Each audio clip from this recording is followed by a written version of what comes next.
नगरकर मॅमचे अर्धे केस वेवी, अर्धे केस स्ट्रेट, अर्धे केस व्हाईट होते. मग बघा आपण काय केले ते.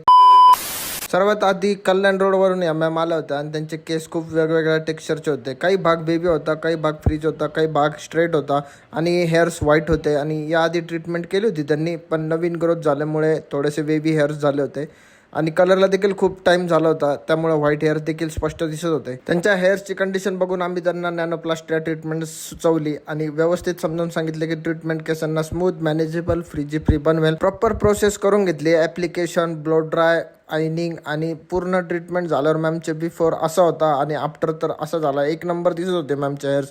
भरपूर सारे स्मूथ झाले होते हेअर्स आणि शाईन देखील करत होते. त्यानंतर ह्या मॅम आल्या होत्या दरेवाडीतनं. त्यांना ग्लोबल हेअर कलर करायचा होता. त्यांचा स्किन टोन आणि हेअर्सचा टोन बघून आपण त्यांना ब्राऊन शेड सुचवला. रूट सोडून प्रॉपर मिड आणि लेंथला आपण ऍप्लिकेशन करून घेतले ग्लोबल हेअर कलरचे. व्हाईट हेअर्स जास्त नव्हते, त्यामुळे आपण बेस्ट शेड्स ऍड नाही केला त्याच्यामध्ये. 15 मिनिट झाल्यावर आपण रूट ऍप्लिकेशन करून घेतले आणि त्याच्यानंतर 30 मिनिटचा वेटिंग पिरियड ठेवला. हे होते मॅम्सचे बिफोर हेअर आणि आफ्टर रिझल्ट तर खूपच सुंदर दिसत होता. सॉफ्ट लेअरिंग लुक पण ह्याच्यावर छान दिसत होता आणि हेअर कलर तर एक नंबर झाला होता. त्यानंतर संभाजीनगर हायवेवरून मॅम आल्या होत्या. अनेक ठिकाणी हेअरकट केले होते, पण त्यांना समाधान होत नव्हतं. तर आपण त्यांचं प्रॉपर कन्सल्टेशन केलं आणि त्यांना काय पाहिजे हे समजून घेतलं आणि मग त्यांचा हेअरकट केला. हेअरकट तर खूपच मस्त दिसत होता. मॅम देखील हॅप्पी झाल्या. आजचे सर्व ट्रान्सफॉर्मेशन कसे वाटले तर मला कमेंट करून सांगा. चला तर मग भेटू पुढच्या ब्लॉगमध्ये. तोपर्यंत फॉलो करून घ्या. थँक्यू.